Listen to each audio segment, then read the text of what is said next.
그리스도 예수를 위하여 갇힌 자 된 바울과 및 형제 디모데는 우리의 사랑을 받는 자여 동역자인 빌레몬과 자매 아비아와 우리와 함께 병사된 아키포와 내 집에 있는 교회에 편지하노니 하나님 우리 아버지와 주 예수 그리스도로부터 은혜와 평강이 너희에게 있을지어다.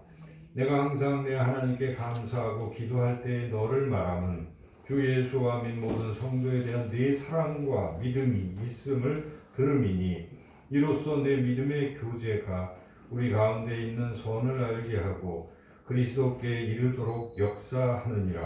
형제여, 성도들의 마음이 너로 말미암아 평안함을 얻었으니 내가 너의 사랑으로 많은 기쁨과 위로를 받았노라. 이러므로 내가 그리스도 안에서 아주 담대하게 내게 마땅한 일로 명할 수도 있으나 도리어 사랑으로서 간구하노라. 나이가 많은 나 바울은 지금 또 예수 그리스도를 위하여 갇힌 자 되어 갇힌 중에서 낳은 아들 오네시모를 위하여 내게 간구하노라. 그가 전에는 내게 무익하였으나 이제는 나와 내게 유익함으로 네게 그를 돌려보내노니 그는 내 신복이라. 그를 내게 머물러 있게 하여 내 복음을 위하여 갇힌 중에서 네 대신 나를 섬기게 하고자 하나 다만 내 승낙이 없이는 내가 아무것도 하기를 원하지 아니하노니 이는 너의 선한 일이 억지같이 되지 아니하고 자의로 되게 하려 함이라. 아마 그가 잠시 떠나게 된 것은 너로 하여금 그를 영원히 두게 함이니 이후로는 종과 같이 대하지 아니하고 종 이상으로 곧 사랑받는 형제로 둘 자라. 내가 네게 특별히 그러하거든 하물며 육신과 주 안에서 상관된 네게랴. 그러므로 네가 나를 동역자로 할진대 그를 영접하기를 내게 하듯 하고 그가 만일 네게 불의를 하였거나 네게 빚진 것이 있으면 그것을 내 앞으로 계산하라. 나 바울이 친필로 쓰노니 내가 갚으려니와 네가 이 외에 네 자신이 내게 빚진 것은 내가 말하지 아니하노라. 오 형제여, 나로 주 안에서 너로 말미암아 기쁨을 얻게 하고 내 마음이 그리스도 안에서 평안하게 하라. 나는 네가 순종할 것을 확신함으로 네게 썼노니 네가 내가 말하는 것보다 더 행할 줄을 아노라. 오직 너는 나를 위하여 숙소를 마련하라. 너의 기도로 내가 너희에게 나아갈 수 있기를 바라노라. 그리스도 예수 안에서 나와 함께 갇힌 자 에바브라와 또한 나의 동역자 마가 아리스타고 데마 누가가 문안하느니라. 우리 주 예수 그리스도의 은혜가 너희 심령과 함께 있을지어다. 아멘. 아멘. 기도하겠습니다. 하나님, 오늘 이 빌레몬서 말씀을 저희들이 또 읽었습니다. 하나님 이 말씀에 우리에게 주는 귀한 교훈을 이 시간 듣고 깨닫기를 원합니다. 주의 성령께서 우리 모두에 임하셔서 하나님의 귀한 말씀을 잘 듣고 깨달아서 마음에 품고 이 말씀이 받은 은혜로 한 주간도 승리하며 살게 하여 주시기를 간절히 원하옵고 예수님의 이름으로 기도드리옵나이다. 아멘. 어떤 선교사님이 이제 인디안 마을에 갔습니다. 그 인디안 마을에서 계속 지내다 보니까 인디안 마을의 추장과도 알게 되고 그 추장의 생일날도 알게 되었습니다. 그래서 이렇게 그날 이제 생일인 것을 알고 있었는데 추장인데도 마을 사람들이 아무도 뭐 축하를 안 해주는 겁니다. 그래서 이상하게 생각하고 그 추장에게 아니 왜 추장님이 생일이신데 아무도 축하를 안 해주십니까? 그랬더니 추장이 하는 말이 나이 든 게 뭐 그렇게 자랑이고 뭐 그게 대단하다고 그걸 축하합니까? 축하할 일 별로 없습니다. 그리고 이제 생일 축하를 안 받은 겁니다. 그래서 이 선교사님이 그럼 언제 축하를 하나요?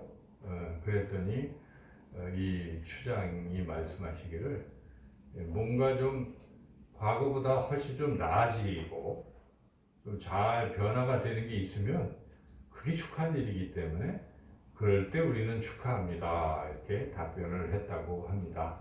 그래서 이 변화되는 게 참 중요하다는 것을 생각하는 그러한 인디안 마을인 것이죠. 근데 우리가 생각해 보면 사람이 이렇게 변화되는 것 자체가 그렇게 쉬운 일이 아니죠.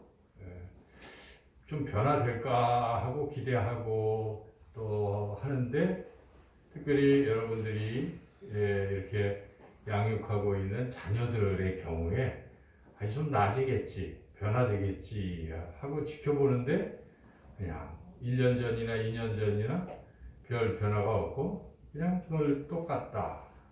이런 걸 보면서 참 사람은 변화되기 힘들구나. 이런 또 실망을 할 수도 있습니다. 그리고 또 자기 자신을 들여다봐도 내가 이제 모두가 연초가 되면은 내가 이렇게 하나님이 해주세요 하고 기도 제목도 올리고 하면서 뭔가 나쁜 습관도 버리고 새롭게 변화되고 그동안 잘 이렇게 발전되지 못한 부분도 좀 발전하고 신앙적으로도 성경도 통독하고 뭐 등등 있지 않겠어요? 이렇게 계획을 막 세우지만 또 연말이 때쯤 돼서 1년을 돌이켜보면 아무런 변화가 없는 자기 자신을 바라보면서 또 실망하고 참 사람이 변한다는 건 어렵다. 그렇게 생각할 수도 있습니다. 그러나 사람은 변화될 수 있습니다. 변화될 수가 있어요.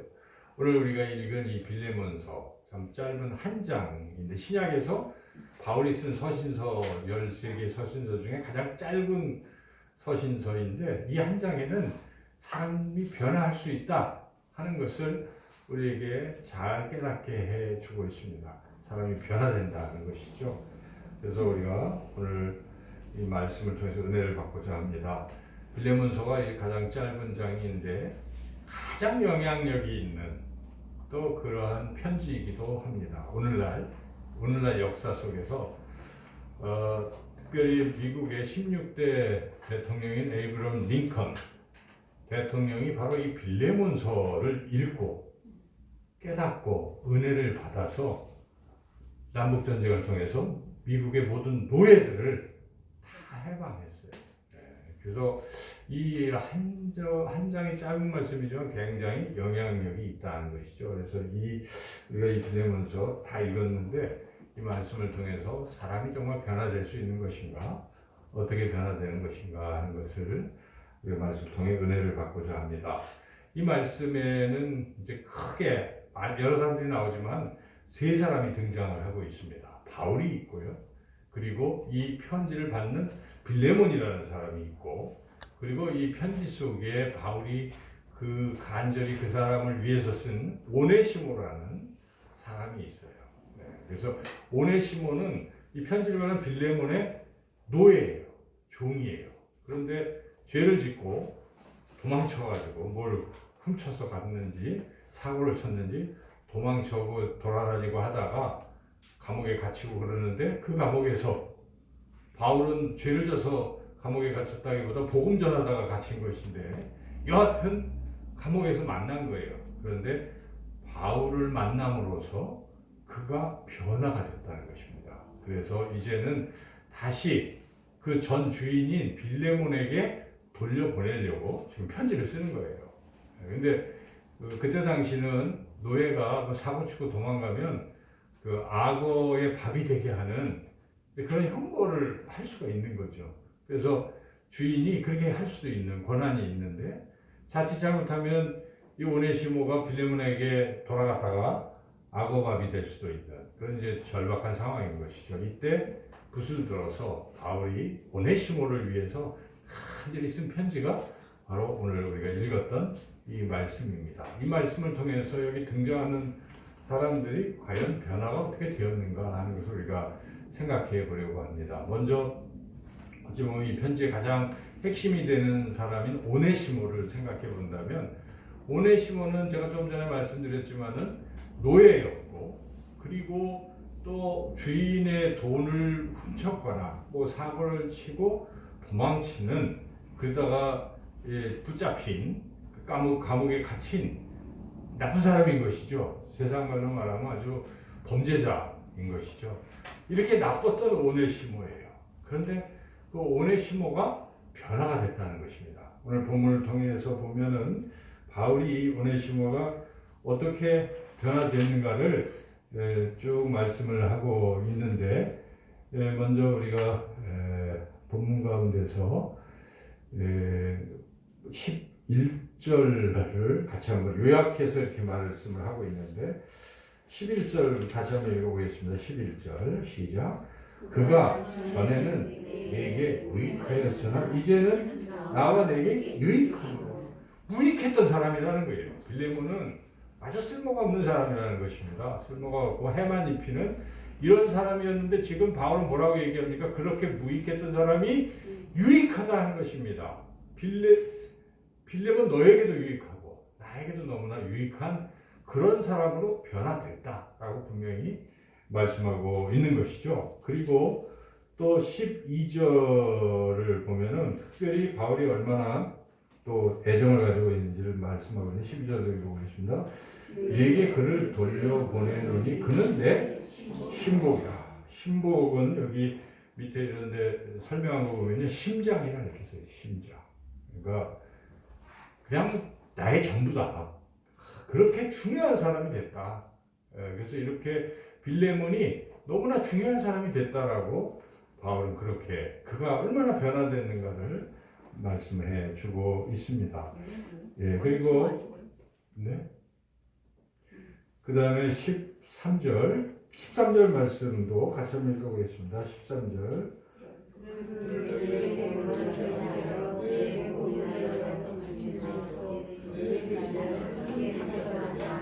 네, 그래서 이 13절 말씀에서 그가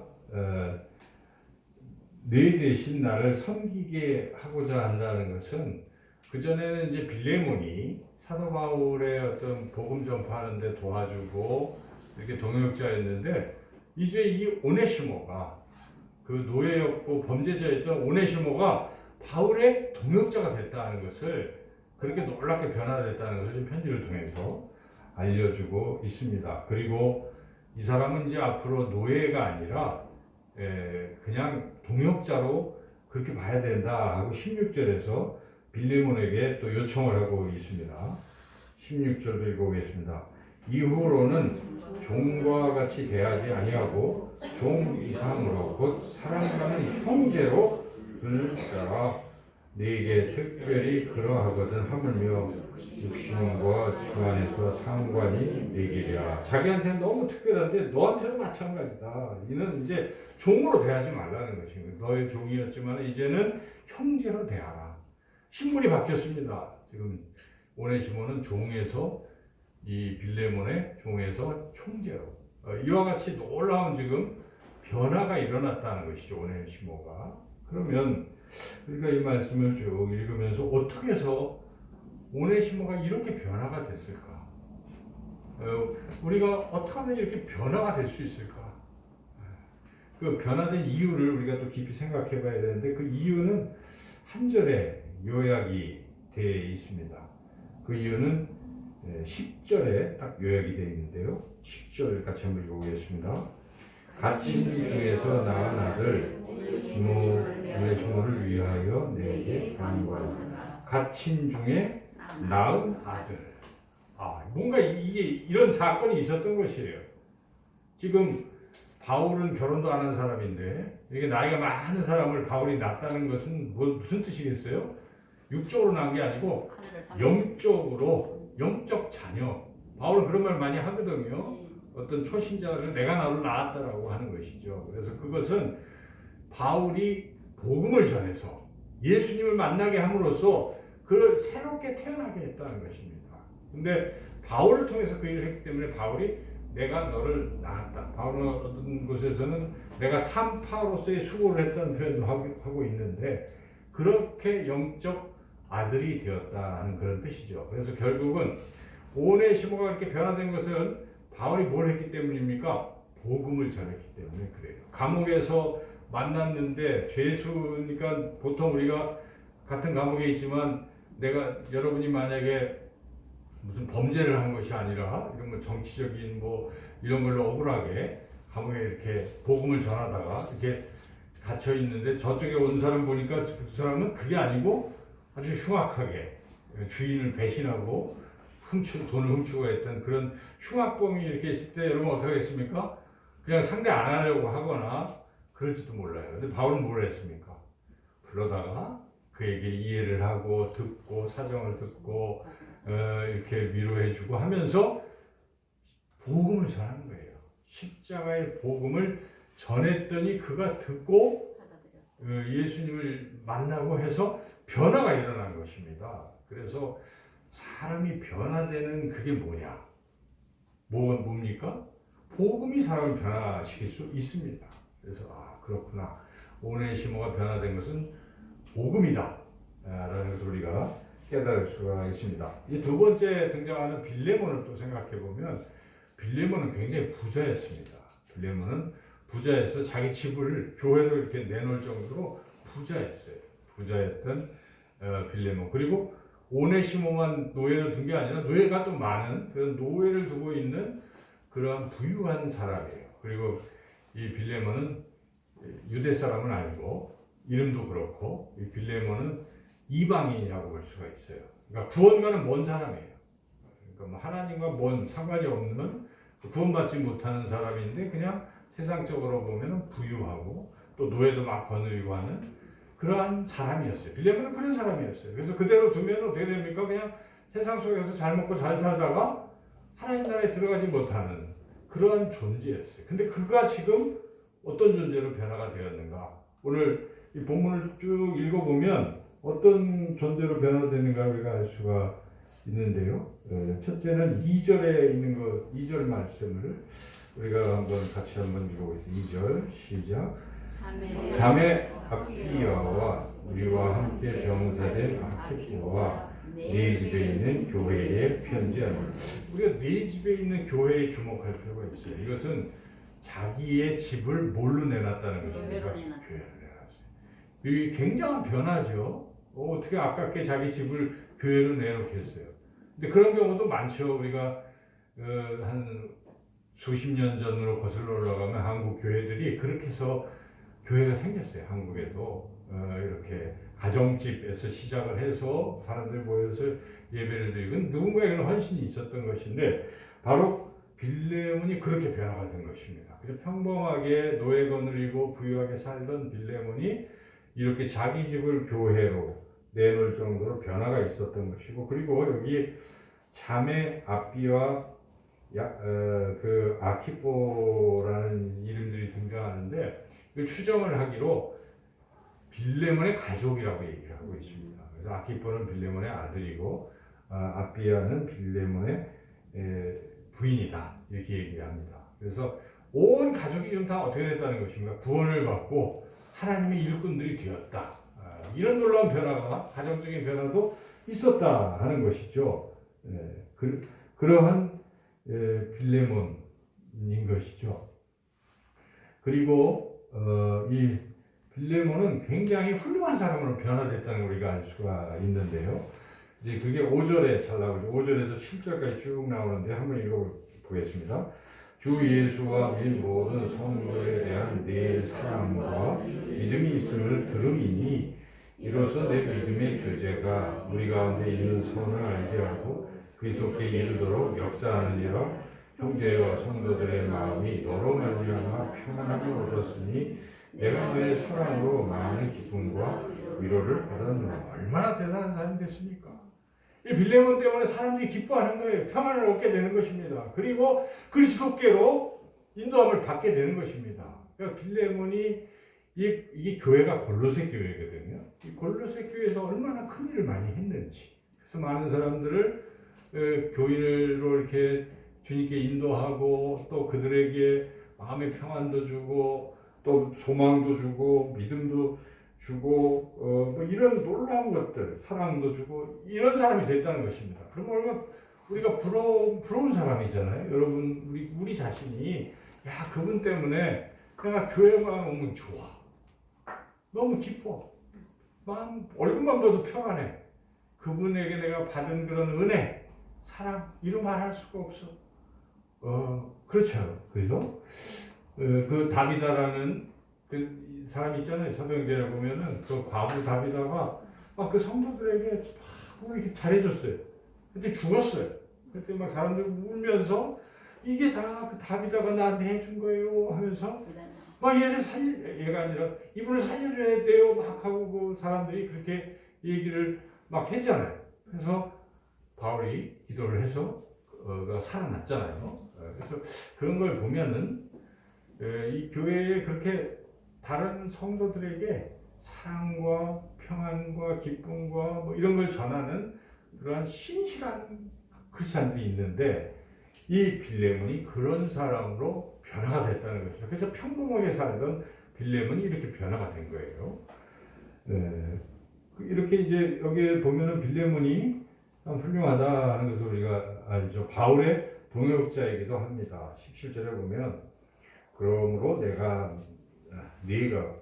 나를 동역자로 알진대 이렇게 지금 바울과 서로 동역하는 이러한 사람이고 그리고 이 빌레몬은 바울의 편지를 받고 반드시 순종할 것으로 바울이 확신할 정도예요. 그러니까 이렇게 뭐 복음과 또 말씀에 순종하는 그런 귀한 사람이죠. 21절 읽어보겠습니다. 나는 네가 순종할 것을 확신함으로 네게 썼노니 그리고 내가 네게 말한 것보다 더 행할 줄을 아노라. 바울이 얼마나 절대적으로 신뢰를 보내는지 몰라요. 내가 이렇게 오네시모 풀어주고 뭐 한데 그거보다 더 할 사람이다. 그러니까 얼마나 바울이 인정하는 사람이겠어요. 이렇게 빌레몬이 놀랍게 변화했다는 것입니다. 그럼 우리가 본문을 생각해 보면서 빌레몬은 도대체 어떻게 이렇게 변화가 되었는가? 여기에는 바로 직접적으로 나타나지는 않았는데 그도 이방인에 불과했지만은 그가 복음을 들었어요. 그래서 사도행전에 보면은요, 19장에 보면은 바울이 이렇게 그 에베소에 갔어요. 그래서 에베소에서 한 2년 정도 두란노 서원을 세워서 그 인근 지역에 있는 모든 사람들이 다 와서 복음을 듣게 했어요. 빨리 찾아가기 어려우니까 지금으로 말하면 뭐 교회 같은 것이죠. 거기다가 맨날 말씀을 전한 거예요. 날마다 강론을 했어요. 근데 그때 빌레몬도 들은 거예요. 복음을 접했습니다. 그래서 예수님을 믿게 되고 이렇게 변화가 됐다는 것이니까 그러니까 역시 빌레몬도 변화된 게 무엇입니까? 복음을 들었기 때문에 변화되는 것입니다. 또 이 마지막으로 바울이라는 사람은 다 잘 알잖아요. 바울은 가장 당대의 석학이고 또 로마 시민권도 가졌고 가문도 아주 그 유대 쪽으로 보면은 굉장한 가문이고 했는데 그리고 그 의를 많이 추구를 했기 때문에 하나님 말씀대로 살겠다고 하면서 자기네들이 보기에는 예수님 믿는 사람들이 하나님을 대적한다고 생각하고 그걸 또 열심히 핍박하러 막 다니고 그랬어요. 대표적으로 바울이 제일 열심히 핍박한 사람이 스데반 집사님입니다. 그래서 스데반 집사님이 그 핍박을 받고 돌에 맞아서 순교할 때 거기 있는 사람들이 스데반의 옷을 누구한테 던졌습니까? 바울에게 던졌어요. 대장이니까. 그만큼 예수님 믿는 사람들 다 죽이고 또 어느 날 이제 더 본격적으로 죽이려고 다메섹으로 막 말 타고 가다가 그랬던 사람이에요. 그러던 바울이 지금 이 편지를 읽어보면 얼마나 대단한 사람입니까? 그 감옥에서 만난 사람 복음 전해서 지금 편지 써서 그 사람을 위해서 혹시나 그 사람이 악어가 될까봐 그거 못하게 하려고 지금 쓰면서 혹시나 네가 빚진 것 때문에 빌레몬이 혹시 그렇게 한다면 내가 빚 다 갚겠다. 내가 갚겠다 하면서 빚까지 지금 떠안으면서 이 오네시모를 살리려는 이 바울의 이 사랑과 이런 거 보면 정말 성숙하고 훌륭한 사람이라는 것을 우리가 알 수가 있잖아요. 바울이 어떻게 예수님 믿는 사람 막 죽이려고 하다가 지금 예수님 믿는 사람들만 살리고 전하고 하는 그런 사람으로 변화가 되었을까? 우리가 알죠. 이 신약 성경을 읽어보면 바울이 사도행전을 보면 회심하는 얘기 3번씩이나 하는데 거기에 보면 막 핍박하러 가는데 갑자기 하늘에서 강렬한 빛이 비춰지면서 음성이 들립니다. 바울에게 사울아, 사울아, 네가 어찌하여 나를 핍박하느냐. 지금 예수님 믿는 사람 핍박하는 것을 예수님은 나를 핍박하는 거라고 말씀하셨어요. 그렇게 할 때 그가 거꾸라지고 눈이 멀고 그러는 과정에 성령이 그의 눈을 이 비닐을 벗겨주고 마음에 충만하고 해서 그 즉시 그가 나가서 예수님 전하는 사람으로 변화가 됐어요. 바울이 왜 그렇게 변화가 됐습니까? 다른 게 아니에요. 누가 얘기해서 복음을 들어서 그래요. 복음을 예수님을 만났기 때문에 복음이신 예수님을 만났어요. 그러니까 우리가 이렇게 사람들이 변화되는 것을 보면 변화의 핵심은 무엇입니까? 복음을 듣는 것과 그리고 복음을 통해서 복음이신 예수님을 만나는 것. 이 두 가지가 사람을 변화시킨다는 것을 우리가 오늘 빌레몬서를 통해서 분명히 알 수가 있습니다. 그렇습니다. 예수님을 만난 사람 그리고 이 십자가의 복음을 들은 사람들은 변화가 됩니다. 신약성경에도 보면은 우평강도 있었잖아요. 좌평강도 있고 우평강도가 계속 강도짓 하다가 마지막 죽기 전에 어떤 일이 있었습니까? 예수님을 만난 거예요.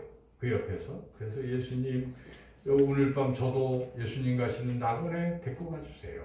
이렇게 그래서 오늘 네가 나와 함께 낙원에 이르리라. 그 구원받지 않습니까? 우평강도는 어떻게 해서 구원받은 것입니까?